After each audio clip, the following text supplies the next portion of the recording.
I have friends like, fam, do you know there's never gonna stop being bad women ever in life? It's never gonna stop. It's not like they're gonna just run out. Right. And then if you hold a wife down, they really gonna want you, right? Welcome back to the podcast. I started this podcast as a way to help Black men in all aspects of our lives. Studies show on average we lose 2.8 years of our life when we're under heavy stress. And I think we can gain those 2.8 years back if we express ourselves healthily. Stick with me as I interview therapists, doctors, advocates, activists, and friends about how we can be better as Black men and as a Black community. If you're not subscribed to us on YouTube and following us on Instagram and TikTok, you'll definitely want to do that. Without further ado, let's get into the episode. Listen, man, we are here with Dr. Tartt. Dr. Tartt, you are a Christian psychologist, minister, also expert in dating, relationships, and marriage. Yes, sir. Yes, we had a conversation. I don't know if you remember. I don't know if it was last year or the year before last year. I think it was the year before, or maybe it was last year, but we were talking like it was Men's Health Month and we were talking like relationships and stuff. So I wanted to have a deeper conversation. I'm with it, man. Yeah, but I wanted to start with where it starts for a lot of us as Black men, which is breakups, actually. Okay. Right? A lot of the men that I talk to, we have Safe Haven, which is our holistic healing platform. That's where we bring men in to do the work. We connect them with professionals and resources and things of that nature. A lot of the men that come into Safe Haven, they're dealing with breakups or divorce. Okay. Right? And one of the things I see that men start doing when they're starting to go through breakups and divorces, that they're trying to like go through their healing journey, but they don't really know how. Okay. Right? And they're in like kind of like this crisis. And so I wanted you to talk on like, what are some of the mistakes that you see men making after they go through like a breakup or a divorce? Like, what are some of the biggest mistakes that you're seeing them make? The biggest one is men isolate. They isolate and they don't talk about their feelings, right? So what happens is you had this pain that's happened to you, this breakup, and no matter what, at the end of the day, we blame ourselves. I mean, you could be with someone just straight toxic, someone just sorry, someone you didn't gone. And a lot of times people think it's women, but a lot of times there's men that have done too much and enabled women in relationships. And then when you put your foot down or you set your boundary rather, they were like, this is not the relationship for me. I was only here to take. I wasn't really here to reciprocate evenly. All right, but men feel at the end of the day, that's on me, especially if you're talking about marriage. At the end of the day, I was not able to keep the family together. I picked her, I moved forward, I put a ring on her. And so now what do I do? Right. And so not talking about it, isolating, just think about what you're losing. Right. While you may not, you definitely don't miss the negative parts of that relationship. You still miss the positive parts of that relationship. You still miss companionship. You still miss someone to do life with. You still miss probably home cooked meals and dinner time and building together and watching games together. And so when men isolate, instead of just hanging with friends, hanging with family, going to church, being social, the devil likes us isolated, right? And so when we're isolated, you already know what a lot of men do. And so that takes us even worse. So I see that. And plus you can't get distance from something, not talking about it. When men say, hey, you know what? Why should I talk about it? It's not gonna change anything. Yes, it is. It's gonna change the way you feel. You're gonna go from like say you're stressed out at level 9 or 10, you'll be stressed out at maybe a 6. All right, because you're literally letting some of that negative energy out. And then when you talk, we're able to look at it like a movie. Right. See, when we're not, and this is what I want the brothers to understand, it stays in our head and that's what takes us over. When we see record highs, if I can keep it real, because when we see record highs of like suicide and brothers, it's not that brothers want to go to hell. It's not that brothers feel like they're weak. They just want to get rid of the pain. I just don't want to feel this pain. I don't want to feel this stress. When you start thinking, you have to talk about it. And when you talk about it, then you'll be able to be above your emotions a little bit. And you're able to realize, you know what? I'm mourning someone that wasn't good for me. Right. Or you know what? I'm upset because I'm thinking about what other people gonna think. Right. Or I'm upset because of the money. Let's say it's divorce. I have to give away, but I can always go get more. My happiness, and I'm very practical. I gotta marry a woman that's doing her thing in the Black community. That's easy. I can come up off of this. You know what I'm saying? I'm gonna be down bad and then come back up. So this is not the end of the rainbow. Yeah. It's one of the things that you said that's really interesting that really reminded me of when I went through my breakup. Because I got cheated on. And one of the things that you mentioned was like how we mourn some of the things that happened in the relationship, even if it wasn't necessarily like the greatest relationship ever, right? It wasn't a really great relationship, but there were some things that were done for me during that relationship that I ended up mourning after I got cheated on. And I felt bad about mourning something in a past relationship where I knew that it had led to like trauma for me, but still mourning like certain things that happened in that relationship. Can you speak to that a little bit? Like some of the guilt that we kind of feel in those situations? I mean, do you know what you were mourning? It was around like some of like the companionship. Okay. Right? Yeah. Having someone that you feel like you can have those kind of like conversations with, and someone that you can kind of that kind of resonates with you. So that was one of the big things. I mean, we're connected. I mean, we did life with this person. How many phone conversations? How many texts? How many good times? How many bad times? How many moments did you share? If you were intimate, all that is, we're not these robots people make us out to be. And there's a connection. And even if that connection is unhealthy, we still are connected. It takes time to deprogram. And so, I mean, it makes sense, right? And then the other piece is we always expect to do the cheating. All right, we always expect to do the disrespecting. We expect to be the one that's unavailable, and when we dating somebody else, that's foreign. Yeah, that's foreign. And so one of the things that we have to do to distance ourselves, like distance is the main word. We're talking about healing. You have to get distance from it. You have to see it from a distance versus it being so far inside of you that it takes over your mood. You see what I'm saying? And so when you're able to talk about it, you're able to say, look, I can't help someone being loyal. Right. I can't, you cue up to Chris Brown. Some of these girls ain't loyal, right? I can't do nothing about it, right? That's not exactly how you said it. Right. I got to give you the positive version. Yeah. But I got to step back from that, man. Right. The fact that she was disrespectful, the fact that I went all out and changed this woman's life. And held it down and did the best I could. I can't do that anymore. Yeah. Right. And I think for us, it helps us draw boundaries. Right. Because I think, you tell me what you think, is I think in relationships, sometimes we think we're just supposed to make the woman totally happy. Oh, bro, let's talk about it. Oh, man. Now you getting. And I'm married, y'all, so don't think I'm coming here bitter, but no, sir. Yeah. Now you're getting into the nitty gritty right now, because that's a big part of relationships that I feel like we get so wrong as men because of how we're socialized, right? I tell men all the time, a lot of us confuse providing for people pleasing. That's a good one. Seriously, because we think that in order to provide, we need to be at the beck and call for what this person needs. Anybody in our life, whatever they need, we need to be there. That's people pleasing. Right. Providing is knowing when you need to take time for yourself, knowing what your boundaries are, knowing how to set and enforce those boundaries, but then taking care of what you can take care of, right? That's the way I see providing. I always think of providing now, as I've gone through my healing journey, as starting with myself first. How can I provide for myself? And then how can I take that overflow to then do for others? And so I think for a lot of us, when we get into relationships, it just ends up being, okay, I want to make this person happy. And also that's driven a lot of the times is driven by this fear of abandonment. Because if I don't make them happy, then they're going to break up with me, or we're not going to be in a relationship. Then I'm going to be alone. Right. You get what I'm saying? So now I have to do everything for this person, because if I don't, then I'm going to be in this like state of being alone for the rest of my life. And a lot of brothers are not like sitting down and doing this self-reflection to understand that a lot of the decision making that they're making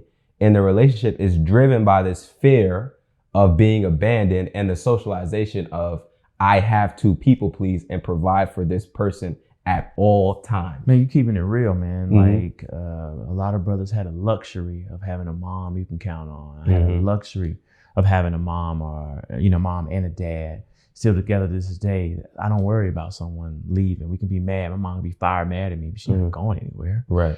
That's a luxury. That's right. True. That's a luxury that no brother can control. But what if your mom is emotionally unavailable? What if your mom's not physically available? What if your mom is down bad and she's focusing on other dudes, or whatever the case may be? Or like the studies show, the worst dynamic for a man is to have a harsh mother.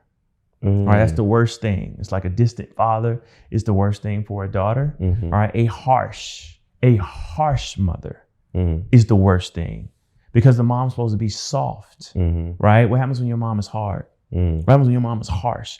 When she says, yo, I don't hug. I don't do kissing and hugging. It's not how we, you know what I'm saying? I'm from Atlanta, but I'm doing a little New York. Right. Son, it don't work like that, right? Did you eat today? What you need a hug for, right? That's damaging to us, man, because mom is supposed to be a soft spot. Damn. So for my brothers in foster care, my brothers that did not get that for whatever reason, when you date, you don't want her to leave because she's a soft spot. Right? You don't. So there's a couple things that's stacked. Wow. Like you need this for survival. Wow. Right? So you know how much power the wrong woman has? Oh my God. Yeah, she's speaking right now. She can. What's speaking to you, man? You know what's speaking to me, man? And I love my mom, and my mom watches the podcast, so I always have to preface it with that, right? Just let her know. You don't get uninvited for Thanksgiving. No, in fact, it's coming up, so let me make sure. I love my mother to death. Me and my mom have a great relationship. We've grown so much over the years, and just like being able to be older and have conversations now that I wasn't able to have when I was younger. One of the things I realized that I really crave is physical touch. Yeah. And my mom, I always talk about this on the podcast. My mom is not a physical touch type of mom. I see other people, they go into their house, they greet their mom, hugs, kiss. You know, my mom, if I try to hug her, she literally will try to slap my hand away. Like truly. And it's funny, it's fun, you know what I'm saying? I understand it. But also I understand where the yearning for that physical touch comes from, right? So when you just spoke, when you were talking about how we yearn for basically that softness and that availability, I think part of that does come from the relationship, because that's part of what was happening with me in my past, right? Not having that at home with my mom, and then having it in that relationship, however I did have it, right? Even though it wasn't the best, I had something. Right. And so not having that at all after we broke up, even though the breakup was due to cheating, that's, I think, what led to a lot of the, I wish, the companionship that I was talking about. Man, it's realer than you know. So they did this study with like rats, right? They put this is for ethics, okay? They put the rat in this water, and they said, let me see if this rat how long it swim for it die, right? And right before, so they timed it, and when the rat gave up, they rescued it. They rescued the rat, right? But then they started stroking the rat, right? They had to put the rat back in, right? And so they were stroking the rat, and you see mother rats do this, you see cats do this, and they're licking their offspring. What they're doing is that touch is reducing the stress, all right? So it's reducing like vasopressin in men and oxytocin in women. So anyway, they're calming the rat, and they put the rat back in the water, right? And the rat swam like 6 times longer because it believed someone was coming for it and was going to console it. The rat got no stamina, there was no time. Matter of fact, the rat should have been more tired, right? But the fact that it believed someone was coming for it to rescue and console made that rat swim 6 times longer, man. Bro. So when you start thinking about men, we walk around as these big guys, but man, we need that security that someone coming to see about us. Man, it's touch, that's man. Real, and that's where guys get off into sex. It's the touch. Can you speak on that? Yeah, I mean, so think about it. I mean, it's a couple of different things for men. One, it's a sense of touch. The fact that we're totally disconnected is not the case for most men, right? Especially if it's someone you're dating, right? I mean, y'all are exchanging energy, y'all are exchanging chemicals, man. Especially if you're in pain, that's the best sex ever, right? You in pain, I'm down bad, you down bad, girl. Oh yeah, we in it. That's a bond, but also it's the validation. I may not have a job, I may not know how to communicate, I may not make you happy. I took you to a restaurant you felt was beneath what you should go to, but we're having sex, and you respond, and that's validation.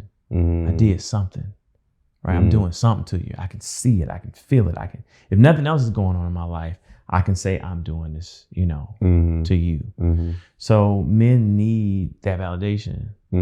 So but it's other ways to get it, because what happened is if you rely on sex validation, you start messing up your chances to really be faithful in a relationship because you've never practiced fidelity. You've always been around these different women. You can practice 9, 10, different 11 women, and you get with one, you really love her, and you love her, you're not doing anything. Here comes this bad. Oh, she bad, right? And you just nothing in you. You ain't practice.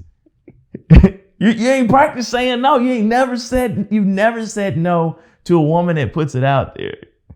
So you laugh, but it's keeping it real. You have no practice, son. I have friends like, fam, do you know there's never gonna stop being bad women ever in life? It's never gonna stop. It's not like they're gonna just run out. Right. And then if you hold a wife down, they really gonna want you, right? Like, he's like, good man, right? I don't even want him to leave. I just want something, right? Right. And I'm gonna leave here with something, right? So and women on that tip, like no intimacy for the rest of my life. That's a no. That's a no for me, dog. Right? You're just like a good man. So you gotta have that discipline, man. Right. And be able to do other things. Yeah. You got to get that touch in another way. Nah, you're speaking on some things that I want to touch on. I wanted to make this point real quick because I talk about that a lot. I'm glad you mentioned that. We have this thing in our generation. I don't know if you know of it. It's called the hoe phase. Yeah. Right. Okay. So good. And I do not agree with that at all. Right. There's this notion that you have to get it out of you. Basically, you have to have as much sex as you can with a bunch of different people. Then eventually you'll be ready to settle down after you just kind of get all of that out of you. And I feel like that actually puts you in the opposite direction because it kind of programs you to kind of feel like you can have sex with all these different kinds of people. Right. And then eventually you end up with one person. But because most of your life, if you're talking 25, 30 years, like most of the time people get married around 30. If for most of your teenage and like young adult life, you've been having sex and doing whatever you want to do with whoever you want to do it with. Once you finally settle down, if we're talking about a monogamous relationship, it's going to be extremely difficult for you because this is your first time actually really sitting down, practicing, like you said, fidelity, practicing being faithful to one person. That's real. So I really feel like when we talk about the whole phase, it sounds cool. It sounds great. Like it sounds like a good time, but are we really thinking through these things and understanding how that sets you up for the rest of your life, right? Because we're thinking about a 10, 15, maybe 20-year period of your life that's really going to, honestly, in my opinion, negatively impact the rest of your 40, 50, whatever many years that you have with your partner, right? And so I think we have to understand like, yo, bro, let's put these things in perspective. Let's use some logic and some rationale when we think about these things and not just do whatever we feel like sounds the best. Yeah, it's terrible. It's easier. It's terrible advice, man. It's terrible advice. Like when you look at, and I don't know what people are doing, right? But let's look at ball players and rappers. Most of them settle down. Gucci Man married. Gucci Man is married. Waka Flocka was married. Jay-Z did whatever he did, went to counseling to stay married. LeBron is married. Steph Curry's married. They could have anyone in theory. They want, right? You contrast that to like Carmelo, not married anymore, a whole different trajectory, for his life. And so when we look at it, we need companionship. But here's the interesting thing, man. I really never had a whole phase, right? Now I know how I look. I get girls, man, right? And you see from my personality. But you know what stopped me, and I wanted to share this, man. I just did not know how to not care for a girl, right? So the other thing, so like if you're racking up these bodies, you are also practicing emotional disconnection. True. Right? And Very so true. A lot of guys cannot recover from that. So when they see, they can't get in deep enough to care about her. So the woman is saying he's emotionally unavailable, but he's been practicing emotional unavailability since he started having sex. You see what I'm saying? It's like the sex and love is not connected, right? If I say, oh, you love her, oh, you a simp. Like, bam, you having empty sex, bro. That's why you depressed, man. This is like crack, bro. You smoking up crack and you sad next minute, bro. Me and my wife, we at the mall. Right, we good. Right, we chilling. I'm back in the day, if I had a girlfriend, we at the movies, fam. Right. You know what I'm saying? Yeah. You having empty sex. Right. And that is so you have to get on that. I got to keep having. It's like a fix. All right. So I didn't know how not to care, man. How not to care. This might be TMI, man, but I know. I appreciate it. I know I was with, in the church that he got to know. I got to know a woman. Right? I got to know a woman I love it. before I got married, right? I got to know her. And I ain't like her. I ain't like her, man. She liked me. She liked me. So I like the fact that she liked me, but I didn't like her. All right. And when it came down to like getting into it, man, I was not there. Yeah. But I didn't want to say stop. I didn't want to say, nah, I'm not really feeling you like that. I don't want to do that. And I was just going through the motions, man. I wanted to run away, boy. You know, like Star Trek, I just wanted to push the button and not be here. right? Because I had a visceral reaction against her. Right? I was like, I never want to talk to her again. I never want to have sex with someone I'm not emotionally feeling. I mean, she was into me and I thought that I would be into her, but I don't know her like that, right? I mean, she was so excited to be with me. Right? Yeah. And I think a lot of men would like that ego stroke, but man, it was awful, bro. Yeah, I'm so glad you I didn't want to be mean, but I just wanted to say, luckily I was at her crib so I could leave. But I wanted to leave immediately. Like I didn't even want to say anything, man, but I was like, that is so mean and heartless. I would never want someone to do that to my family. And so I just had to have a conversation, and man, I promise you, that was the last time. That was the last time, and that felt awful. But remember, I had come into relationships to where I was emotionally connected. I never really dated someone I wasn't. I never caught a body. You see what I'm saying? Even to this day, my boys would joke like say, you don't ever have to worry about me having a one night stand, because I'd be like, I don't really know you like that, girl. Let's have a conversation for a few hours, and then maybe if that's my path to sin, everybody know he ain't talk to her, he ain't doing nothing, because I don't know you like that. You see what I'm saying? There's no connection. So but think about it. I was trained the opposite. Every single girlfriend I had a deep best friend. This my homie, strong connection to. So when I come to someone later in life I did not connect with, there was no draw. There was nothing. I didn't have that rapper. You just go, I ain't had that. And just for the folks, how long have you been married for? We've been together 15, married for 10. 3 kids, man. So this is a man with this is but so also like when you start racking up those bodies, then you start thinking about other women in addition to your wife. We start thinking about soul ties. You with your wife, but you thinking about other women. Now, to a certain degree, I think you can remix things. I think we all do. Like if I'm, if this never happened, but say Riri. My wife know I love Riri. She loves Usher. It's all good. If Riri came up to me and said, "You looking good." You don't think I'm gonna take that energy to my wife? I am gonna take that energy to my wife. I'm not gonna say that. If Usher sings to her like Keke Palmer, you don't think she gonna bring that energy to me, right? So that could be good and bad, right? But yeah, you have to be able to draw that energy. But if you've been with so many soul ties, and then you're with your wife, it's gonna seem boring because you're gonna want variety, because you've had so much variety. So you're gonna end up failing in marriage, right, or being difficult instead of knowing what to do, right? But I tell, but like I'm not gonna sit up here and say I was not with women, right? Now I wasn't out there. I've never been out there, but I wasn't celibate my whole life. You have to learn how to have variety inside your relationship. Think about it. If I'm gonna be married for the rest of my life, and I just be open. You have to have variety, right? Sometimes she initiates, sometimes I initiate, sometimes it's fast, sometimes slow, sometimes play a little drug dealer scene, sometimes it's classy, right? You have to do different things, different places, mix it up. The research says just change it every 90 days just to do something different so you can have novelty. And the reason I'm saying there's a lot of men have never, think about it. Married men's never gonna tell you that. He's just been faithful, but you don't know how. He's the same male as you. He wants the same variety as you. He wants the same eroticism as the next man. You see what I'm saying? But it just never it's not communicated. I like that you talk about variety, because a lot of times what ends up happening is a lot of men start thinking that, I've seen a lot of conversation about the difficulty of being faithful and just how as men we're wired to naturally want to have multiple partners and all that kind of stuff.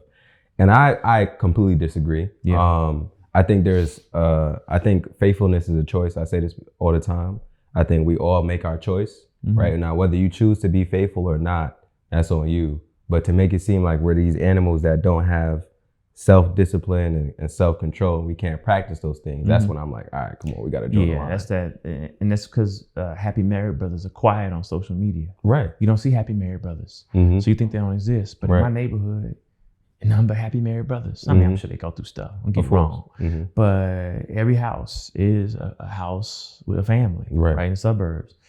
And just so as men, you know, I saw that. I saw like people doing the Instagram posts. You know, where they walk the woman to the car and they said, "Let me open doors for you." And then when they walk around, like, "Hey, brothers, never get married." Oh, I saw that. 3 seconds. You know, all right. And it's funny, but the reality is, man, marriage is dope. I get it. And each one of those guys are married, right? But it's like, man, if I could do the opposite, I was like, yo, look, you're going to go through some things, man, but you really want to be single for the rest of your life. You really want to lay with different bodies for the rest of your life. You never want to build. I'm practical. You never want to have 2 incomes coming in. Most of the brothers with the manicure yard, if we talking about black folks, there's a woman contributing in some shape or form. Whether you bringing it all in and she's holding down the home or she's helping you, or probably more practically, y'all both are going to go get it. Y'all building dreams. Y'all, we have Easter, we have Thanksgiving, we have Christmas. You know, we going to Riviera Maya. After that, we going to Jamaica.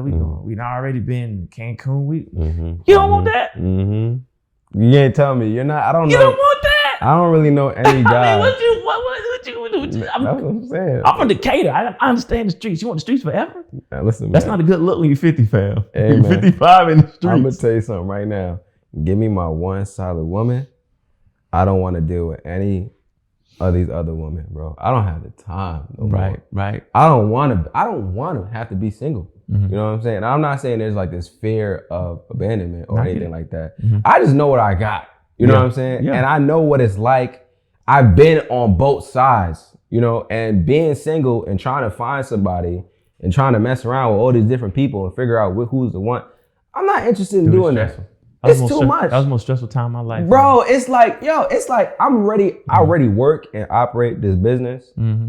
Being single is like a whole other business. Like if you're really being intentional, and this is what I want to talk to you about. I want to segue into that. Intentional dating, what you think about that and how to do it and explain it to folks. But if you're really being intentional about dating, that's a real investment and responsibility. And I don't want to have to do that right now. Right. And so that's why I don't think a lot of brothers really think about all of these things and understand like, yo, bro, it's not the wave to be 35, 40, 50, whatever the case may be, and being single and being bitter. Like a lot of brothers listen to all this Future and all these different artists, and they think like this is the wave. I don't want to be Future. I told people I'd rather be Russell. I'm Russell Wilson. Future would rather be 100%. Future would rather be Russell. True. But there's a lot of work that needs to be done. And that's the right. problem, so no judgment of Future. And I don't know Future's backstory, but I bet if I did, I bet it makes sense. You know, it's probably a lot of change. You know, that's validation. But I won't be surprised if Future settled down as he gets older. You know, because it's that desire to move in that way. And a lot of times when men don't settle down, they realize, I just don't have what it takes to make one woman happy. Right. Like, why would I like women, meaning like I don't have hatred towards women. Now some dudes do. Yeah. But why would I break this girl's heart when I know I can't be faithful? Why would I break this girl's heart when I know I can't communicate? And if she get mad, I don't really have feelings like that. So if you mad, but I don't feel compelled. I don't feel swayed to make up because I don't have any empathy. I don't feel anything because my feelings left with trauma. My feelings left I look at feelings as a way to get hurt. So you were good for a box that I put you in, but starting to build. Yeah, but as men get older, like, and you look at the U.S. Census data, men get married. Like I tell women, like I did this episode, I was talking about you 40, 50, 60-year-old woman, you should be happy. Right? Because men are going to get married, but it's not why you think. Part of it is love, but the other part is primary care physician is going to start talking to you. But like, you should get married, right? Married men live longer. You get an operation. A lot of brothers saw this in COVID. You have COVID. Ain't nobody putting on. No random woman is coming over to your house if you have COVID and fixing you no plate. That's what a lot of brothers came to me. I was like, I tried to tell you. Everybody had COVID, right? Our whole family had COVID. I said, fam, I was eating well. I was eating well, bro. I did not have COVID as bad as other people. I was like, I can get used to this. I didn't get used. I had a bail. My wife was like, "You taking this too far." I was like, "I'm loving this," right? But you don't have that level of care. You see what I'm saying? So I'm not. I know women watching this like, I don't know man to marry because he don't want to die. But what I'm saying is that men's mindsets change and say, I don't want to be lonely. I've already established financially. I'd like to be able to see the world. Where does a 50-year-old man go? I mean, you still club. A lot of men are done with that. I want to hold it down with someone, have conversations and do life together and do walks and have, if we have children outside, blend our families or whatever. Start having grandkids. Festability. All right, I'm interrupting this podcast episode to let you guys know to leave a review on the podcast. Please, please, please, if you are listening to this episode and you're finding value in this episode, you're enjoying the conversation, or you've enjoyed a previous episode or conversation, and it's safe to operate your phone right now, please leave us a review. Your review is a free and easy way to support us, and it helps us reach more people like you. We're on a mission to build a stronger, more connected Black community, starting with Black men. And you can help us on that mission by taking a minute out of your day to leave a review. Your review helps us generate more listeners, which in turn generates more revenue, allowing us to expand the platform even further. So please take a few seconds out of your day. I know you're busy. I understand. I know you're doing a lot, but it will help us greatly if you would just take a few seconds out of your day to leave a review right now. Did you leave a review yet? All right, let's get back to the episode. So I want to talk to you about how do we get men to this place where they can find these partners, right? One of the things that I say a lot is we have to be better about how we date. And I think intentional dating is part of that. Can you speak to intentional dating, what it is and how men can kind of like navigate into that? Yeah, I mean, first, we have to with all this talk about women, it's really projection. The real question is, what do we bring to the table? That's the real insecurity. When we're talking about women, we're really projecting and saying, because if I'm down bad, you'll leave me. And I hate that. If I'm a school teacher, a bus driver, I was recently in the news, I'm a bus driver, you don't want me, right? So what do you bring to the table? So I can kind of, disrespect you before you disrespect me. But intentional dating is like, as a man and as the kind of husband I want to be, am I where I need to be secure in the relationship? You see what I'm saying? So if I'm secure, then I can come to you and she's going to see a secure man. If I come in insecure, I'm not going to really hold down the best one, because how can she be secure in me if I'm not secure in me? That's fake. Right? So the first thing is figuring out, do I like me? And we talk about women, but we on that housewives tip. I get the nice car, right? I got to take it to nice restaurants. In y'all generation, I do the over the top proposal with YouTube, because that's the pressure you got to do. We got to bring the fly the friends out to the art museum. So you got to have the pedals, and you got to have a videographer. Bro. I was like, all hands like, fam, bro. What do y'all do? I look at some of these Black love pages. I said, bro, can y'all chill with some of these proposals? Yeah. That's pressure. I want to go on Naima's phone and just block all of those pages, because I don't know, bro. They got people flying out. They on blimps. They in other countries. They flew out the whole. I don't know if I'm gonna be able to do all that. Right. You know what I'm saying? And a good woman is not gonna expect you to. Now, I'm be honest. A good woman is gonna want that, but she's gonna say, we'll renew our vows real big, because I'm gonna bring up this man 3-5 years. I'm gonna bring him up. See, that's what I'm saying out with these girls. You gotta give it a woman. Like you a Proverbs 31 woman, right? That'll be able to say, I don't really like his drip. But in 2 years, I'm gonna take care of that. Right? Marjorie Harvey. Let me see Steve. Let me see. All right, let me size him up. I know what I can do with that. All right, bam. Steve is a fighter. He went for them, and I know Steve, but he went for them baggy, ugly suits.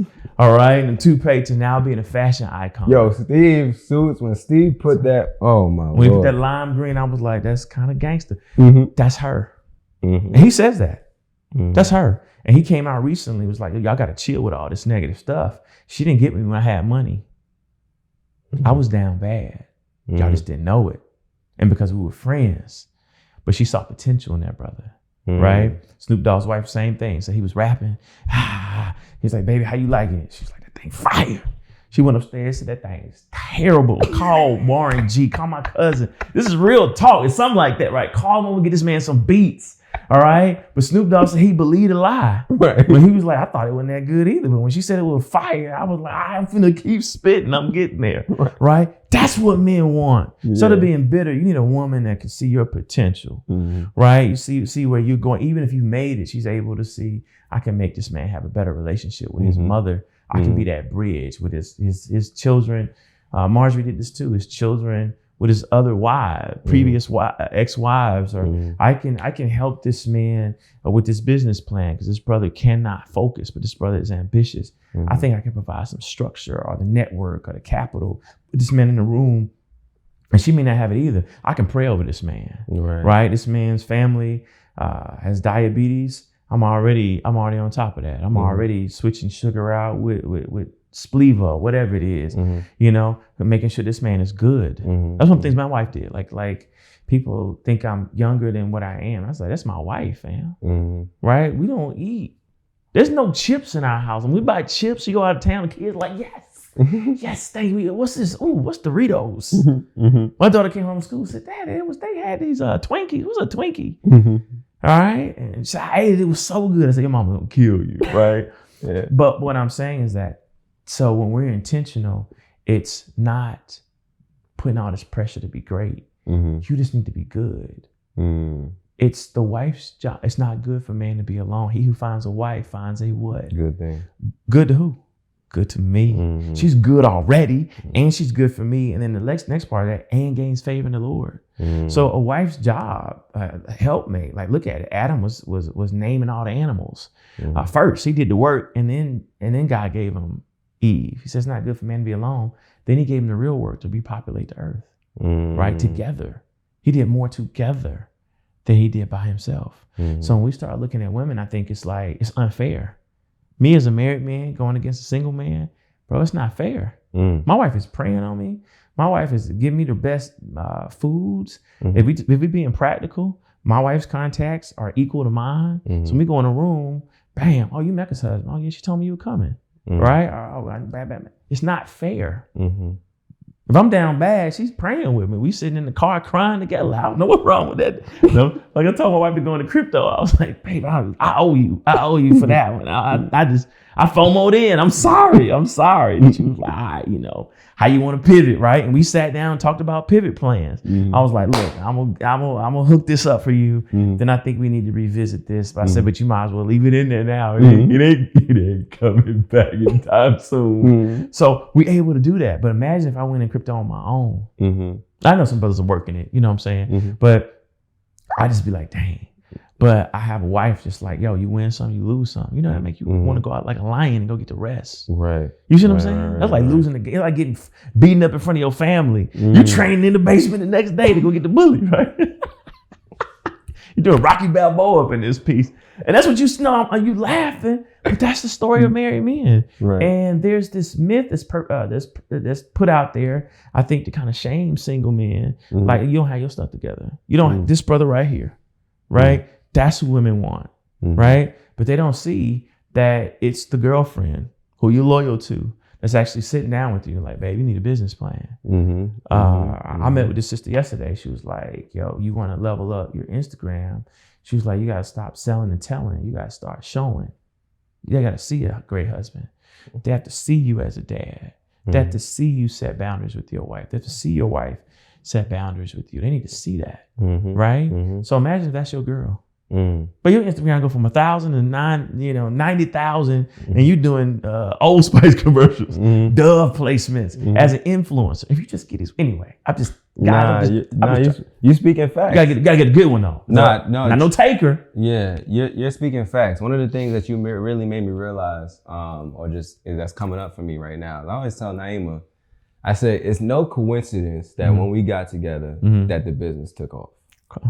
Fact. There's no coincidence. I am not naive enough to sit here and think that this is solely by my own effort and discipline. I was disciplined for years before, and I never had a business do what we're doing with Express Yourself Black Man, right? As soon as I get with Naima, I have this idea. I put the same amount of effort and discipline that I put into the same business ventures that I had before in the past that didn't do well. I did the same thing with Express Yourself Black Man, and over time, I start seeing results. She was the first person, right? We sitting here with all this equipment in here. This is all the equipment that we have that I bought right now.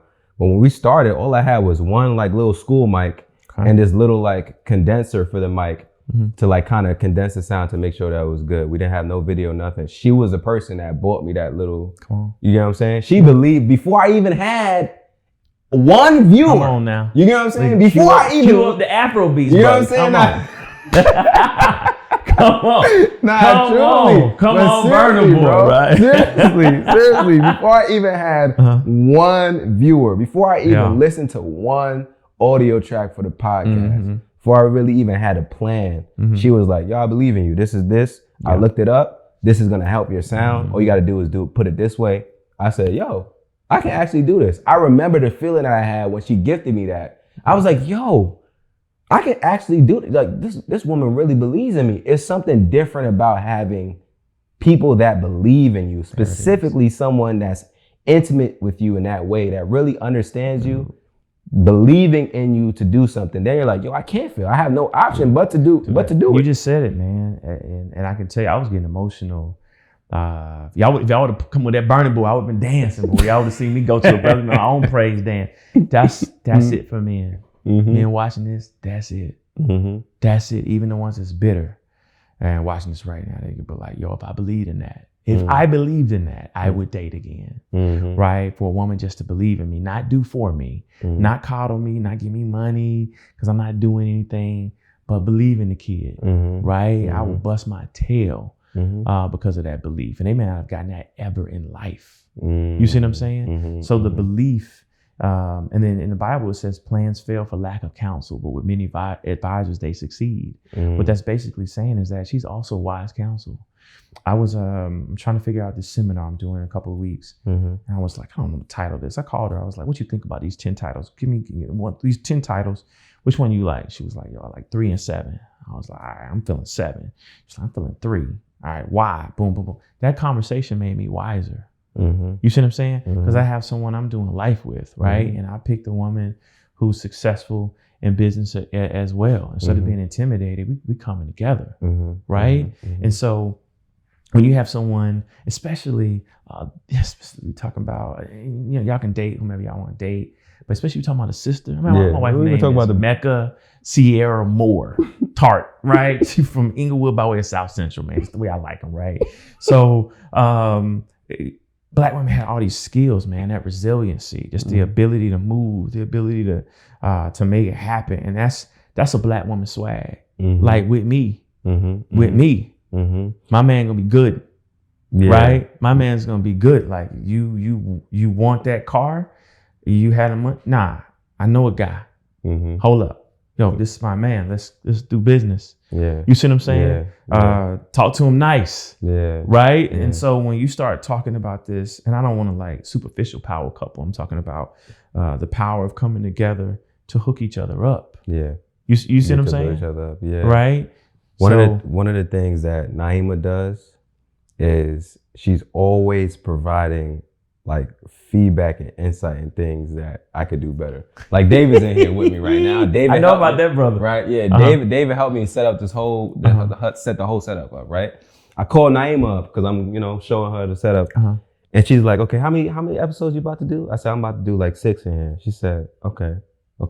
She starts thinking already. I'm like, I know she's thinking because she's like, okay. When she starts saying she's running different.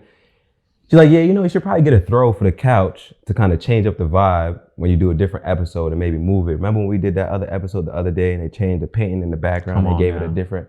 I was like, you know what? If I had a throw, I probably would do that. I don't got a throw right now, but that's great advice. Another thing that she did too, when I was trying to figure out pricing for Safe Haven for the platform that we offer, right? Okay. I was like, I think I should price it here. She let me say what I need to say, and I know she didn't really agree. And then she was like, nah, I really think if your target demographic is these type of men, then you probably should price it at this price point. And I didn't listen to her. Mm-hmm. I said, nah, she don't know what she's talking about. Mm-hmm. Right. So I did it with my price initially, right? And 3 months in, 4 months in, we had some traction, but it wasn't really where I was expecting it to be. I said, you know what? Let me try her price, see what it's hitting for. Mm-hmm. I try her price. After I try her price, we got all this traction. I said, hey babe, remember that time? You gotta go back, right? You ever had a moment? I was like, remember that time, babe, when you were like, you think you should price it at this? I just decided to price that. I had a conversation with some folks, and she's like, "Oh, really? So you decided to do it? How's it going?" I said, "Yeah, it's going way better." She said, "Listen, I told you, right? And she don't have to be. She's not a business woman, right? I don't think people understand. She sees you, but she exactly. So you probably came in low, and she went higher. Is that right? No, so I was higher. Okay. And she was like, you know what? You should go a little bit lower. Okay. Right? Because initially it was too high. Okay. It was too high for what we were offering at the time. Mm-hmm. Now we can charge that, but at the time. But she knew your demographic. Yeah, she knew better than I did. That means she studied you. That means she cares for you. Mm-hmm. Man, y'all crazy out here. I'm just, Nah, I love y'all. I know what y'all been through, man. But the reality is, and I'm glad we're talking about it, is you don't need to be mad at women. You need to be mad at the women who let you down. Mm-hmm. But that's why men in relationships, married men, are happy, right? You don't hear from them. All right, because they ain't have time to be doing no podcasts, right? Mm-hmm. But I understand it's the representation, right? Mm-hmm. And so that's what you deserve, man. Mm-hmm. You deserve a partner who's gonna be there for you and for you to have conversations. Just you talking it out is gonna make you wiser, right? Like I do a lot of stuff with like different sports leagues and whatnot. So I don't know the inside scoop on this. Mm-hmm. I don't know when this is gonna air, but there was a game where the Jets played and Zach Wilson had the game of his life. It's no secret that Aaron Rodgers came back that game and talked to him like, look, forget all that. Coach calling this. And the research shows when someone's showing you how to do things, you are smarter. It's not having anything to do with intelligence. It's just someone is showing you the playbook. Right? And so a coach can communicate, but Aaron is like, yeah, when the coaches call that, don't even worry about all that. Can't nobody remember all that. You're going to have to go left side, right side, but you got to go. If you're going to go left side, you got to look off to the right and then pick one or two receivers. You up there trying to scan the whole field and everybody in your hand, man, don't listen to all that. He's never going to get that. Right? He's never going to get that. And so when you start talking about a good girlfriend or a wife, man, she's our rib. She thinks about us when we're not there. She's thinking about our diet. She's thinking about our longevity. She's thinking about our parents. She's thinking about the kids. Man, she's thinking about, you know what? My man's 50, 60. He can't do this for his whole life. He can't grind like this. I need to get his brother into ownership. I know he's going to shoot him down. Let me see if I can set him up with Tyrone, who's in business, and let's do dinner together. I know they'll chop it up. That's how a woman thinks. You see what I'm saying? Marjorie is like, okay, I'm gonna let him do his little suits, but then I'm gonna hook him up with GQ, right? And then that'll be another stream of revenue, right? All right. I think I'm all right. Let me go ahead and fill out all these 3 wives. I know you want to see his kids. All right, let me bring all these kids to the boat, but in different shifts. That way, when we go on vacation, we're able to have our time, but he's able to have his whole. That's all Marjorie. Master strategist. That's what I really think of. Yeah. Women, like the right and a good woman is a master strategist. And I think a lot of times we don't understand that because we're so used to like always, I got to do this, I got to do this, blah, blah, blah. I got to take care of this, all this, blah, blah. That's women, what you said. So just be enough. Don't do yourself a disservice of thinking that you have to have it all together. You need to be solid in your relationship skills. You need to be solid in your ambition. You need to be solid with what you have. You'd be surprised at a lot of women that if a man is solid, his core is solid, she feel like I'm built for this. She should be like, yeah, who he becomes is because of me. This is what I do. I'm a diamond maker. They come to me with a coal, like a lump of coal, or they have plans. I like Charlemagne the God. He talked about that, how his wife, he was a suspended license and she drove him to his first, who was the other guy? So they lent him in the first equipment. Was it, who did Fruitfield Station? Michael B. Jordan? No, who was the director? I think whoever the director was, he said same thing. Yeah. It was my wife, Denzel Washington, said the same thing, right? And so even men that had it, because I had, some amount, my wife came in and added to that. Right? She just added in the way she thought about things and the way she did things and execution. And even now, like the branding, Yeah. Right.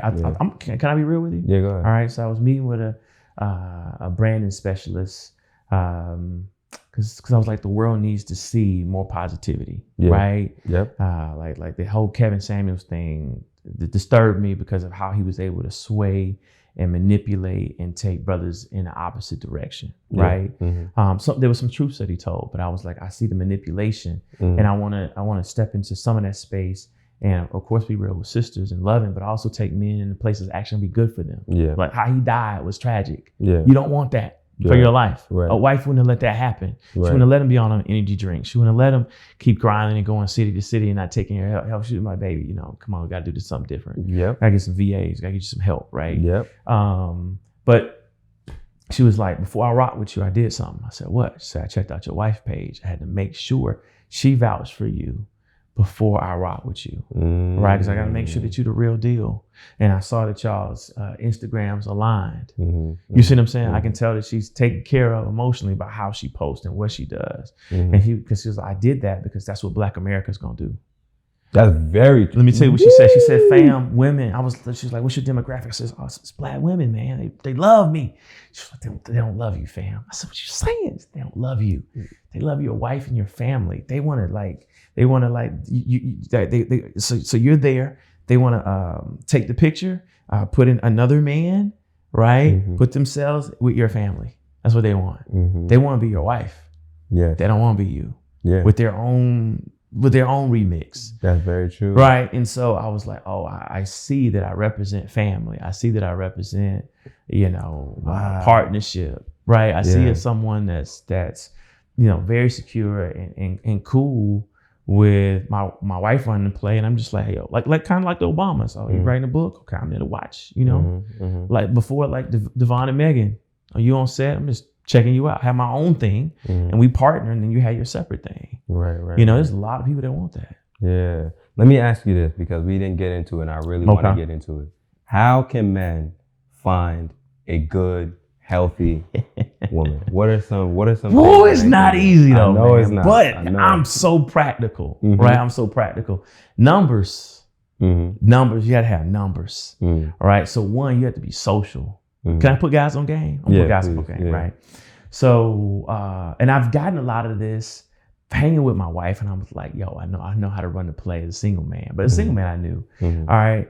So one, you need to be the minority. You need to be where women are. Right? You need to be around the kind of woman that you like. So if you want a woman who's physically fit, you need to be in a gym that caters mostly to women. You don't need to be in no CrossFit. You don't need to be you need to be in Orange Theory. I don't know what you know that is, like rowing mostly, but you need to be in back of Soul Cycle, brother. Right? You need to be in the minority. Another thing is I went to this event at the Super Bowl, and it was the Soup Her Bowl Awards, right? Soup Her Bowl they were giving awards to top women, and it was a minority event too, right? And I was like, some bad women in here, right?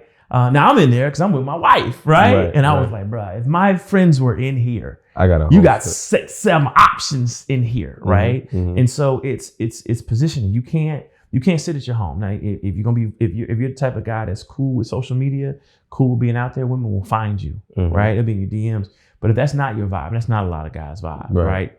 Then you need to be social, but you need to be around women. You need to be around women, and then you need to be confident, and you need to be in environments where you can have a conversation. Right. Like a Super Bowl party is probably ideal for a lot of guys. I know this is old, but a card party is good because now I can shoot my shot.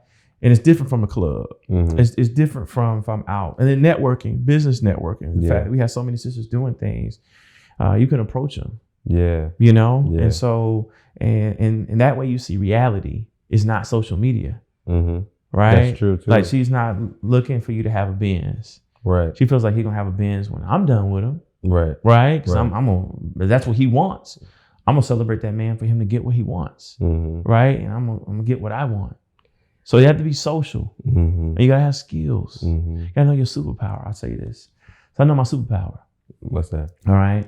So I tell people, you put me in a room with Idris Elba, you put me in a room with Usher, put me in a room with Jay-Z, and he put me in that room. I'm gonna hold my own. You gotta know what you bring to the table. All right, Idris. If they going body, I'm losing. All right, they going height, I'm losing. Right? If they going with their sexual fantasy, I'm just keeping it a buck. I'm losing. A light skin guy might, I don't know, right? All right, but yeah, Idris has Idris. All right, so I'm not gonna out Idris. All right, here come Usher. Can't sing. You know, R&B sing them out they, you know, sing out their clothes, right? And this is Usher, baby, right? Okay, I ain't gonna do nothing like that. Jay-Z, stand on money. You stand on money.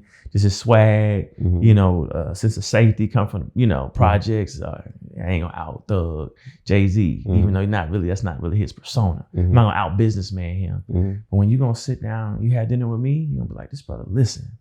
This brother listened to my dreams. I mean, those other ones straight, but man, I feel most connected to Aldewan. I feel like, man, this brother see me. I feel heard. I feel seen. I feel supported. I feel like whatever I want to do, my man gonna have my back. If I'm teaching preschool, he's gonna be in the back, proud of me. You see what I'm saying? So you kind of have to know what it is that you bring to the table. Yeah. We talk about this with women, but we don't talk about it men. You have to have your confidence, right? Like, yeah, you're gonna be riding in better rides. Even though I have a nice ride, but it ain't gonna be that kind of ride. You're gonna be on the top floor of the hotel all to yourself. Everybody else in their room, we're gonna have our room too, right? But when it comes to conversation, they're not gonna out-converse me. Right. They're not. I'm a psychologist, right? So you down bad. I'm just like, girl, don't even matter about that crack. We gonna get you out that crack, right? We gonna pray for him, hands on you. We're gonna detox. You ain't gonna like this. I'm gonna be there for you when you down bad. I'm there for you, girl. I got you. So if you don't know that as a man, you don't know how to approach a woman. So when you approach her, you approach them with your superpower. I'm not flexing car keys. I'm not taking you. I'm not singing to you. I'm not playing the piano. You know, I'm not doing that. Right? I'm listening to you on the phone. And you know what's so interesting? In this day and age, our generation thinks that listening as a man is like a simp characteristic. Really? Somewhat, because a lot of times when I see some of this content on social media, it's like, if you're empathetic and you listen, like a lot of times, like we associate being a good partner with being a simp sometimes. And I'm like, bro, why do y'all associate good qualities and characteristics? If I'm caring and I don't want to violate a woman, that's seen as simping. Like not using a woman is seen as simping. Why wouldn't you just use this woman to get what you want out of her and go to the next? You know what I'm saying? That's not, man. And that's not the type of man that I am. And that's not the type of man that I'm trying to cultivate within the community. So I don't understand why. Like I hear what you're saying, but I always have to add that because I know there's some men right now that are lost and are listening to all the different voices. Well, their background has to be probably use or get used. In this world, use or get used. Love, what's that? I didn't see that as a child, right? I gave this girl my heart. She used it against me. She used everything I opened up with against me to attack me, to make me feel worse than, because it was the enemy within, right? So I don't have feelings, right? So it's use or get used. Someone gonna get used, so I'm gonna use you, right? It's that's a savage mentality, right? But instead of looking at it and saying, all right, let me go ahead and get myself together and let me level up, right? And listening is I'm part of culture here. Listening is gangster. That's how you get control. That's power. Any man in power knows. If I'm trying to form a relationship with you, you think I'm gonna form a relationship with you listening or talking? Listen, I tell men you gotta lead with listening because you don't know what you need to do until you listen and understand, right? You can't lead. Like when we talk about leading, a lot of men lead by trying to give commands and instructions right away.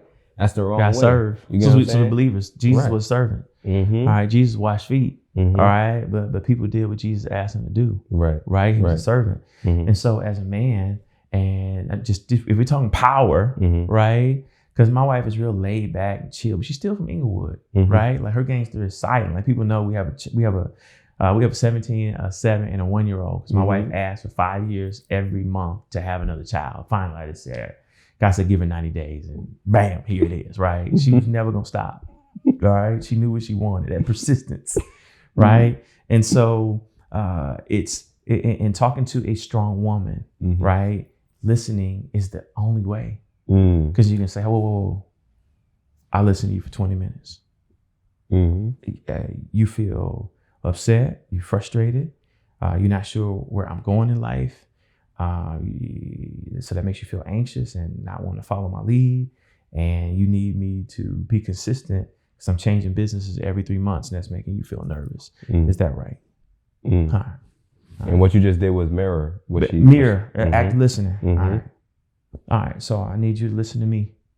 As long as I listen to you. Right. But I led with listening. Right. You see what I'm saying? Yeah. All right. So bam, here's what's happening. All right. Things are changing. Things are pivoting.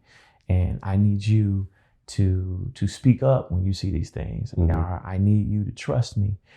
What do I need to do to get you to trust me? Do you need to see the numbers? Do you need to see where I'm going? Because when I try to talk to you about the numbers, well, you're doing all this. And then you want to have an opinion on the outside. Either you're in or you're out. Either you're going to let me do this or you want to be a part of it or be an advisor.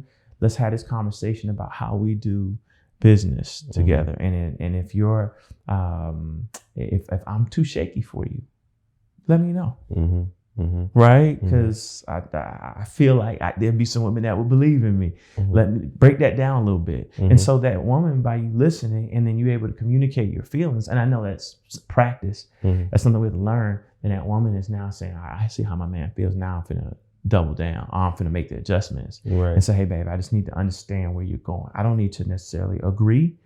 I just need to understand why you're pivoting into so much AI now, like why you're using that, why we're investing so much money in AI versus this. I just need to understand it because when you talk, I gain confidence. I don't need to have a vote. Yeah. All right, babe, I just need to understand it. You said something else that's very, very important.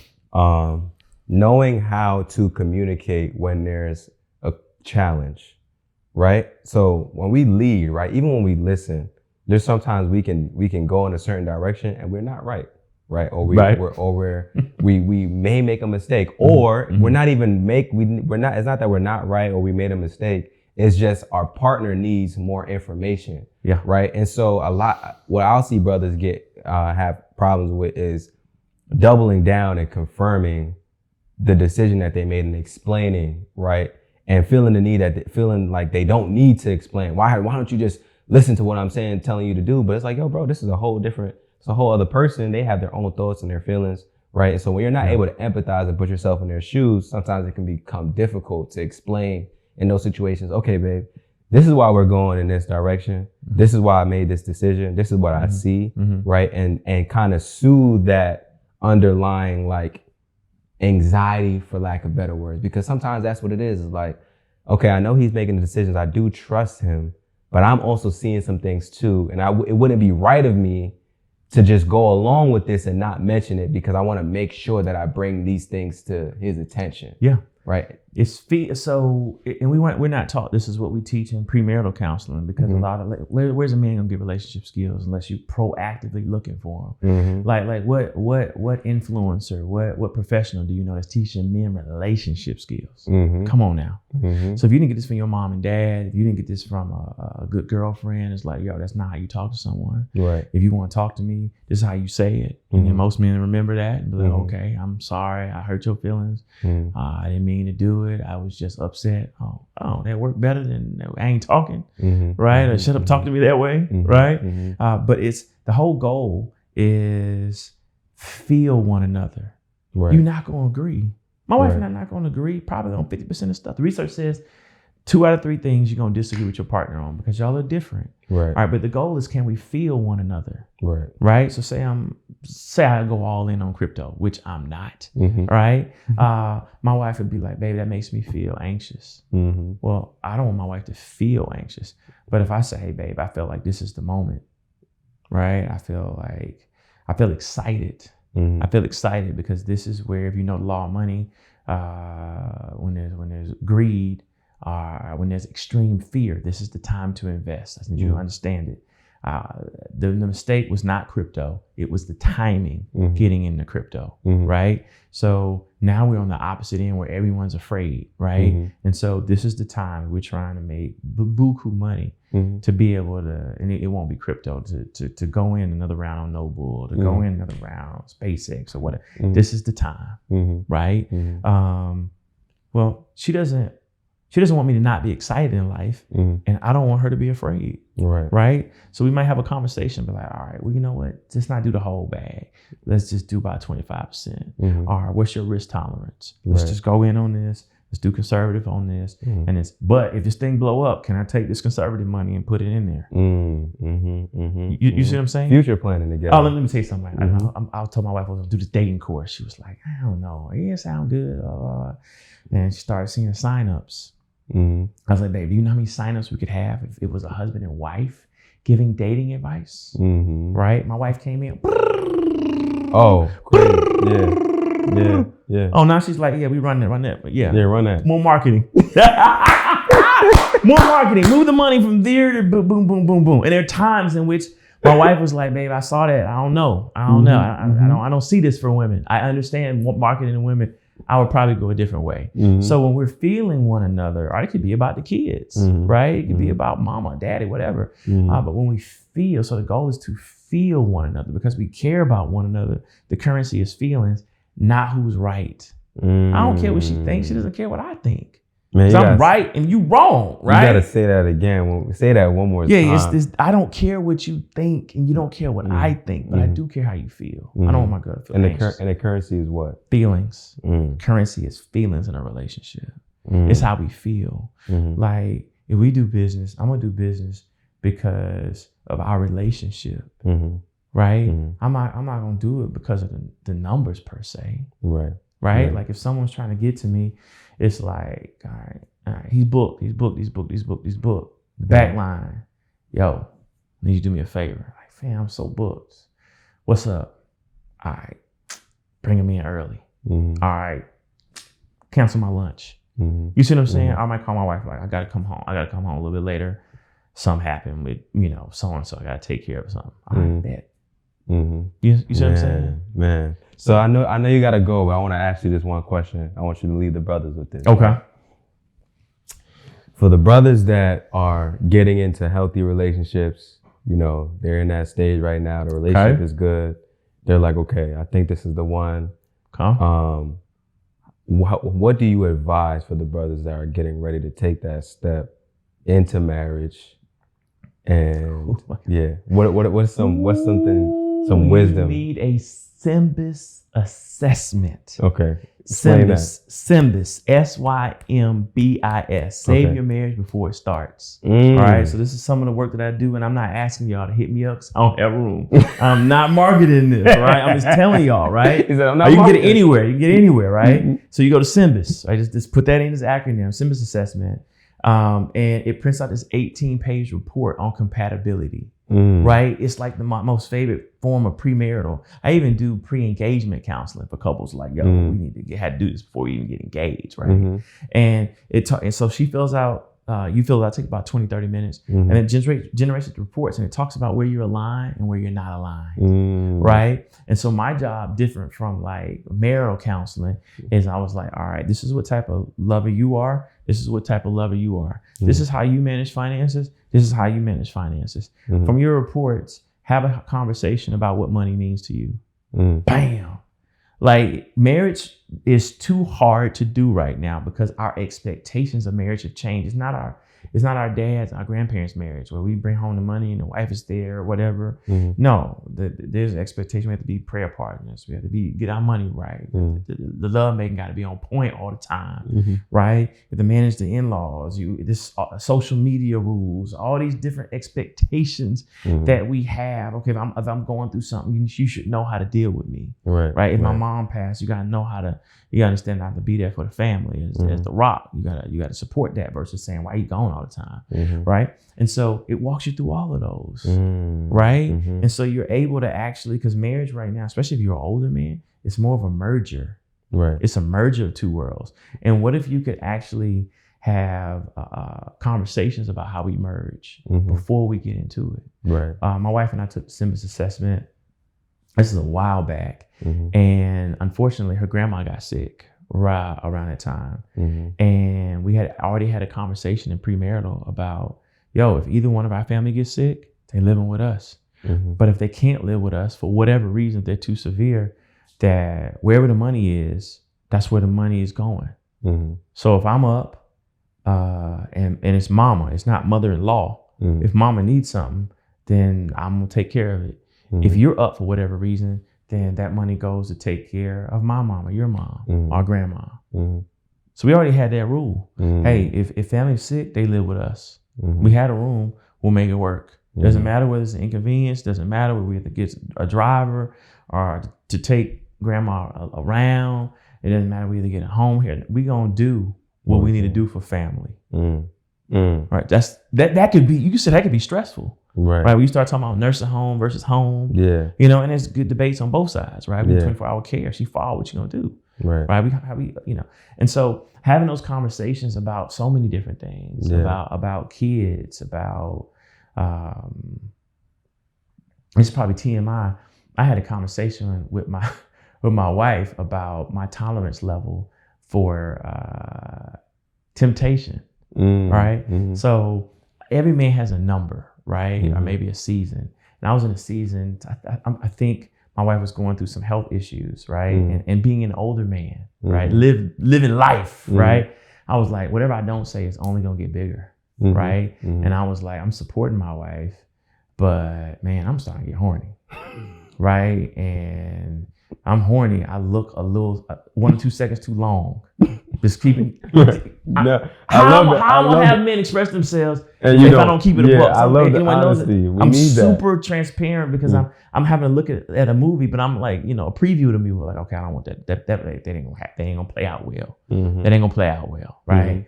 Everything dies. A minister cheats. I don't think that plays well, brother. That ain't. And then I got to talk to her dad and her 2 sisters, and I got to tell my kids, well, you know, this woman with a big old, and that's why your mama mad at me, and we can't live together anymore. I can't do that, fam. I can't have it, baby. So let me go ahead and see this coming, right? So anyway, I went to the school, and there was this pregnant teacher. That's how I know it was crazy. And she was pregnant, man. I was like, I couldn't take my eyes off of her. You know how when the body develops, I was like, oh my God, right? And it was so bad because she was like, can I help you? I was like, no, I'm sorry. I just zoned out, right? And I was like, I got to say something, man. I got to say something. If I don't say something, this is crazy, dude. You are tripping. The male woman looking fine. You know, women you don't even pay attention to. I'm like, man, I might have slept on her. And I'm like, bro, this is getting bad. You better go down. This is going to be real bad. They're going to be like, see, the ministers, you can't trust them. And even the psychologists, you know, I told you, you know, the light skin, curly hair. I just see all this coming down, boy. I see like crying to my daughter, right? So, right? Anyway, and so I just told her, I said, babe, you ain't gonna want to hear this, but I looked at this woman bad today. I did. I looked her up and down. I was in her mouth. I was gone. I said, she had to say, excuse, you need some help. It was that bad. All right. My wife looked at me and she was like, bam, we struck a deal. Right. We struck a deal. She was like, thank you. Right. And my wife said the same thing to me. All right. I'm always pretty much like this, but I let, you know, maybe like 5-7 pounds. And we were in the mirror. Shaving. She said, babe. I said, what's up? She said, babe. And she kind of looked at my stomach. I said, all right. She said, babe, you know what I like?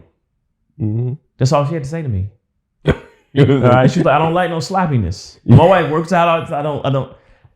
That made, and don't get me wrong, I was fired, man. I was like, Serena Williams would love his stomach. You know, in my head, I did the male thing. But then as I started thinking about it, I was like, would you rather your woman tell you that? See, if you've had trust issues in the past, if your woman's gonna come to you and say, hey, babe, I need you to be a little different. I need you to be home, right? I know you doing another tour in Bahrain, or I know you are a police officer or whatever, but I'm lonely. This ain't gonna be no Ron Isley R. Kelly episode, right? I'm lonely. Guys low key looking at me. I'm seeing them more. Now ain't nobody you need to handle. I ain't finna give you no names. But would you rather me have this grown woman conversation with you that you unavailable? Right? Bam. And so when a woman's able to express that and you're able to express that, then you're able to have security because you know that y'all gonna talk about everything. Yeah, man. That's a word. That's security, man. That is a word, man. And I'm so glad you were transparent about some of the urges that we have sometimes in a relationship, because it's so unrealistic to think that you'll go through a 10, 15, 20, 30, however many year marriage never be tempted, right? It's about what you do. You got to know yourself though, man. You got to know. You got to know your temptation level. Yeah. Right. I used to work for the Oklahoma City Thunder, and so I traveled with the team, and they would only fly me out in boring cities. No disrespect to Utah, right? So I'd be in Utah a lot, right? These guys don't want to go out in Utah. They trying to chill, and so when I first started with them, I was green. I understand the game, right? So I'm sitting in the hotel. I fly in way before the team. Team's not there to give me my keys, so I'm there, preparing for the presentation, and my meeting with the guys. And I was like, man, this must be a women's convention in this hotel or something. That's how naive I am. There's a lot of women in this hotel in Utah at 10:30 in the morning. Must be a women's convention. I'm like, man, it must be a fitness something. Must be a model or something. There's a lot of women in this waiting area, like in this lobby. And then I realized as soon as they got off, women flocked to them because they always had food set out right when they get off the bus, come from the hotel, and bam, and women were there. Guys tweet, yo, we come through, we in Utah, what up, right? And so if you can't handle a level 9 or 10 woman being in your face and I don't care about what you have going on, let's be discreet, I just want to be around you, it's game, right? You don't need to be in those situations. Right. And so there are a lot of men that are unrealistic about their temptation levels, right? They'll put themselves in situations they can't handle. And this is old man game, when older men talk, they were like, yo, that's why I don't drink. Right. Because drinking opens the doors to certain things. Or I don't go to strip clubs because if I'm in strip club and sex are the same thing to me. Or that's why when I'm mad, I immediately pick up the phone because when I'm mad at my girl, I have a history of calling another girl. You see what I'm saying? Yeah. And so they're able to kind of look at their triggers. Yeah. Right. In the temptation level. I'm very big on that. And there are a lot of men that talk to their wives like, I'm going out of town to Vegas. I'm not gonna be able to handle that. Right. So we need to have sex a lot before I go. Yeah. I'm just being honest. I'm being brutally honest. Like, I think I can handle it, but not having sex for 2 weeks and then going to Vegas, not a good look for the kid. Nah. Right. I feel you on that. I'm very big on. Wow, man. I'm very big on, I tell Naima this all the time, not putting yourself in a position to cheat. You get what I'm saying? Yeah. Not putting yourself in a position where you're going to be tempted to do something. Why, if this is why it's so big to have boundaries with certain, like if we're talking about a heterosexual relationship, having boundaries with the opposite sex, regardless of if you're business partners or friends or whatever, right? We probably shouldn't be talking past 9, 10 p.m. Why are we having conversations? And don't have people you're attracted to, right? Like in your close circle, right? But still, it's still gonna happen. That's gonna happen, but you also have to pray though. Yeah, you have to. My mentor told me this. You have to have boundaries. My mentor told me that the devil gonna dial up your flavor no matter what. He know your flavor. He knows your flavor.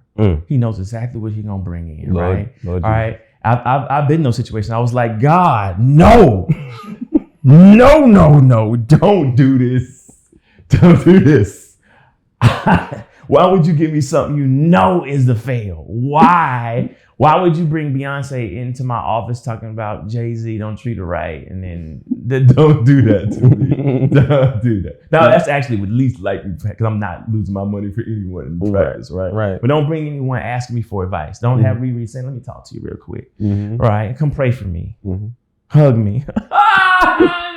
No, Lord. Please don't let this woman be aggressive. She's assertive. Oh, but don't do that because I ain't gonna never put it out there. But refusing, oh my God, don't do this. So you have to pray. Like, look, and so that's why I want to say that. It's like there are gonna be times that no matter what, that you're still gonna be tempted. Of course. Right? But a lot of it is limiting the temptation. So you're not putting yourself out there. And then the other part is that when it happens, leaning on the Lord, because there'll be things that'll just be above you. Right? And these are things that in talking to other men, I do a lot of times, marriage retreats, we have lion dens, we talk like this. And men who've never cheated or master that. And like, that's not my kryptonite. Yeah. Other guys are like, yo, how? And it's the conversations that are had. Like, yo, no, scout yourself like the devil. How would you attack you? I'd be like, I like that. No, boy. I like that. I attack me. That cop on Luke Cage. Simone. Oh Lord, I know she's mad. Simone Missy. That ain't a good deal for me. That ain't good. And then let her actually have morals. And so that way if you don't have any morals, it ain't gonna work. Right. You see what I'm saying? Right. But like, how would you scout? And I know I'm a different kind of guy, right? But these are the type of things that I would think of. I think about like, okay, that's probably not a good deal for me. It's probably not a good situation for me. Let's be real. Like, okay, this ain't gonna, that's not gonna even matter. But yeah, that ain't gonna work. Yeah. That's like my wife being backstage with Usher. That ain't gonna work for Sister Girl. Right. That's too much. Yeah. This is her childhood crush. Yeah. You see what I'm saying? Yeah. And he's like, let's just have a conversation. Ride with me real quick. No, ma'am. That's too much. You gonna be on Twitter? I had a different take on that. Did you? Because I live in LA, and back in the day I've had all these different shows and whatnot. So I've been around Hollywood actresses and all that kind of stuff. I was like, look, it called the territory.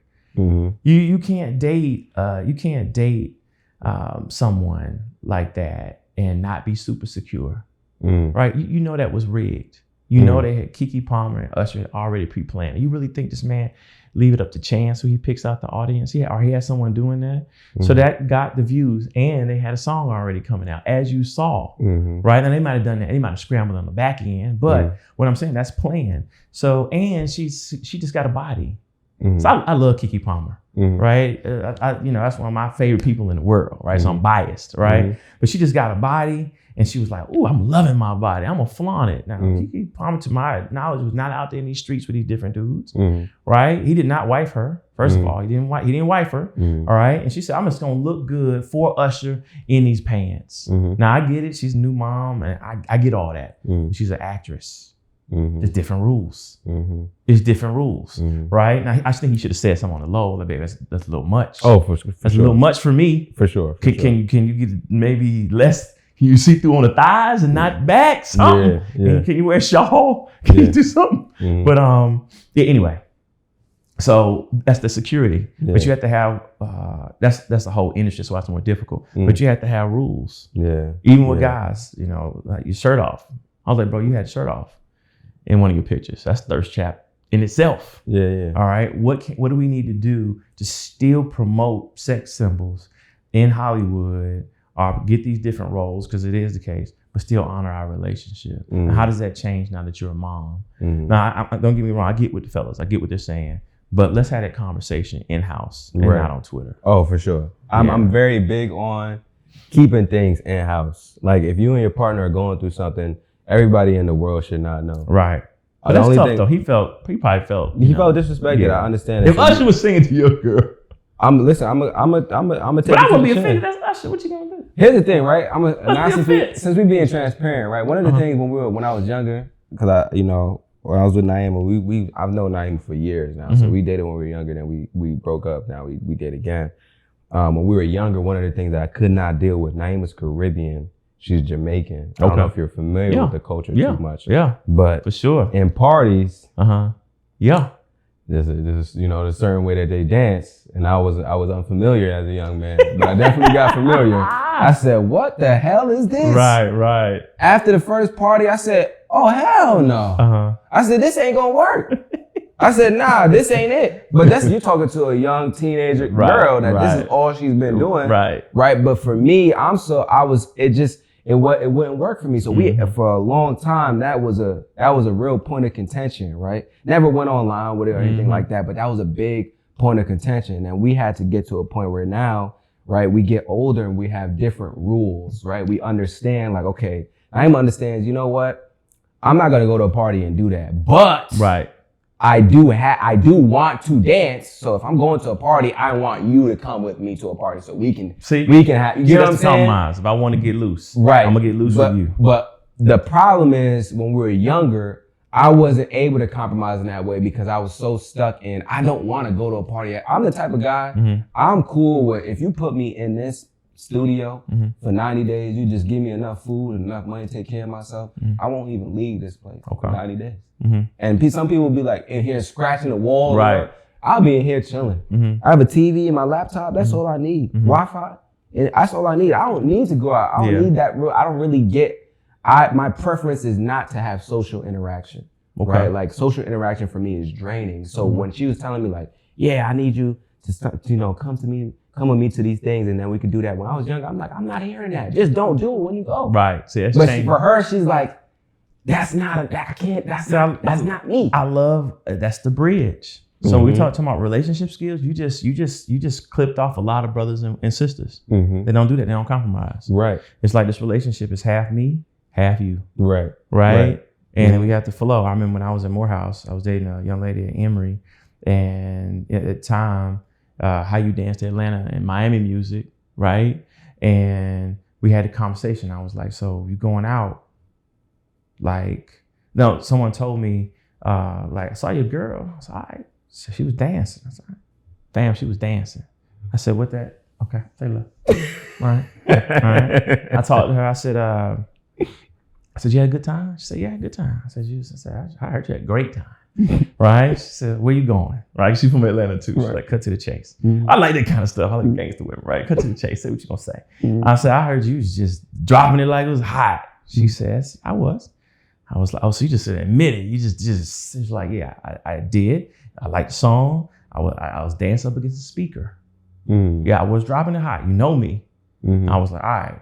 She was like, how are you dancing? I was like, whoa, how are you dancing? I was like, yeah. I said, but when you go out, you're supposed to dance. Like, it's a different generation now. When you go to a party, you just don't sit up there. When the song come on, you know how girls dance. Right. I didn't get her phone number. I didn't do anything. She says, but how did you dance though? She was like, so if you want to have a conversation about how we dance, have a conversation. But I'm not gonna be the only one shifting when both from Decatur, from the same culture. We do all this. You trust me, I trust you. She was like, so how you want to do it? All right. And I was like, I said, you know what? I'm just gonna dance real low key then. Because I don't want that. So now I do my low key. You see what I'm saying? I'm gonna do that New York type stuff. I'm still gonna dance. Well, when Luke come on and all that, I can't do nothing with that, right? Like, obviously, because the minute I want to, I'm like, oh, sister girl, right? And her gonna be worse than mine, right? You want to play, right? So, but that's compromise. Another couple might say we don't care. You see what I'm saying? So, it's probably a white couple, freer, right? But different culture. So, so that's just a perfect analogy for relationships. It could be around mom moving in. It could be about entrepreneurship or corporate. It could be about going to church, not going to church, reading the Bible, whether you drink alcohol or not. Because I don't drink alcohol with my wife every now and then. Certain things that you flex on, right? Where you're just trying to say, let's meet in the middle and feel where each other's coming from so that we can be we, no matter what, like a team. And one of the things I want to say before we end, what I learned about compromise, I think somebody else said it. They said a good compromise, both parties lose something. Yeah. Right. So if we look at the situation with Naima and I when we were younger, right, what Naima lost, quote unquote, is the ability to dance with a bunch of different men, right, or different boys at that time, right. What I lost is the ability to just be secluded into myself and not have to ever go out to a party. Yeah. Right. But what we gained is now we gained this new relationship and this new experience where we can both enjoy each other in a party. So I should correct that and say, in a good compromise, both parties lose something, but they gain something together.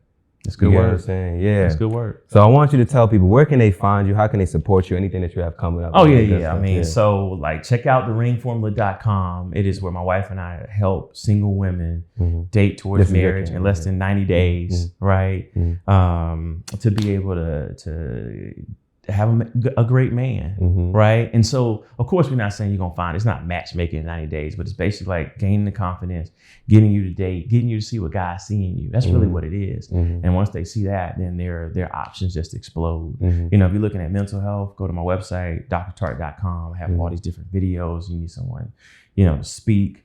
That's what I do, man. Okay. So, and it's all type of courses that are dropped on there. So I realize like my brothers and sisters need so much help when it comes to anxiety, and they can't catch a therapist. So if you look at different classes, I have one on grief. By the time this drops, probably have, one on boundaries, how to make relationships work, all that kind of stuff.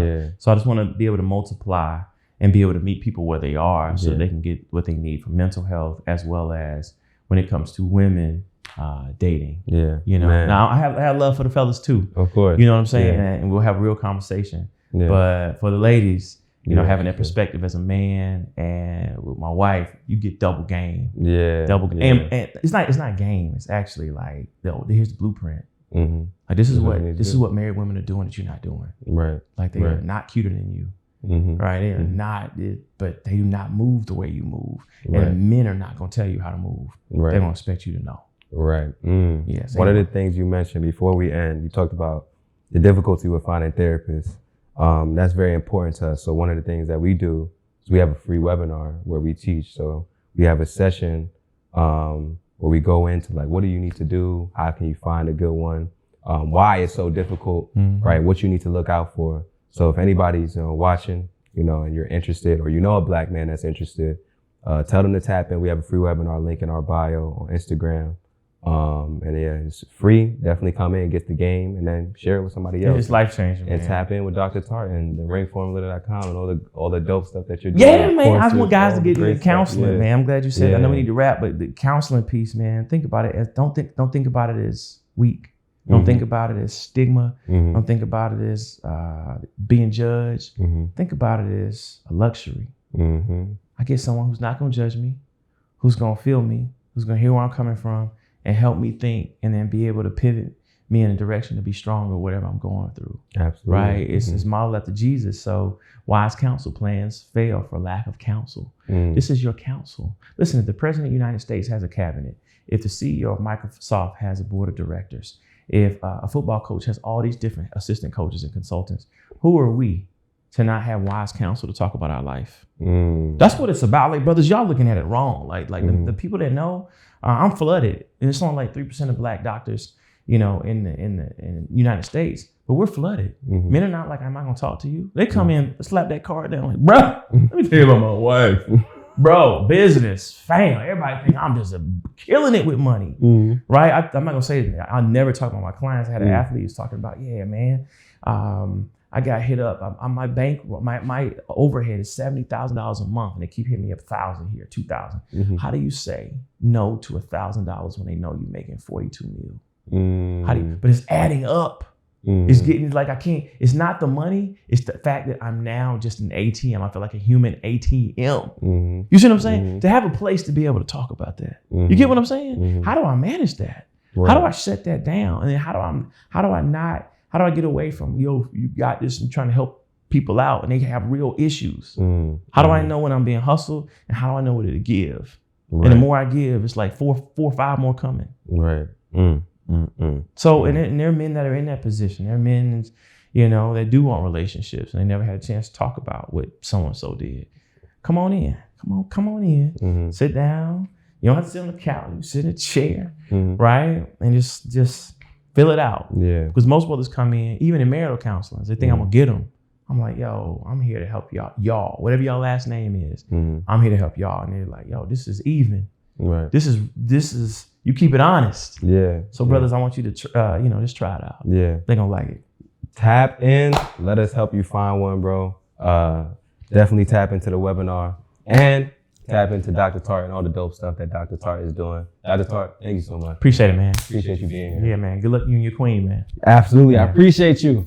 Thank you so much for watching this episode. If you are planning an event or you are part of your organization's Black employee group and you are interested in having dope Black mental health professionals or myself come in and do a speaking engagement or a workshop or a keynote address or a panel, please click the link in our bio on Instagram or TikTok, scroll down and click book us for speaking and brand deals and fill out the form available on our website. Once you fill out the form, one of our team members will get back to you about how we can collaborate and create something dope for your organization. This is an unparalleled opportunity. We are currently the largest Black men's mental health platform, and we have a few slots available for our calendar year, and we would love to partner with you to create something dope for your organization if it makes sense for both parties, right? So go to the link in our bio, scroll down, click book us for speaking and brand deals, and fill out that form. If you're not on Instagram,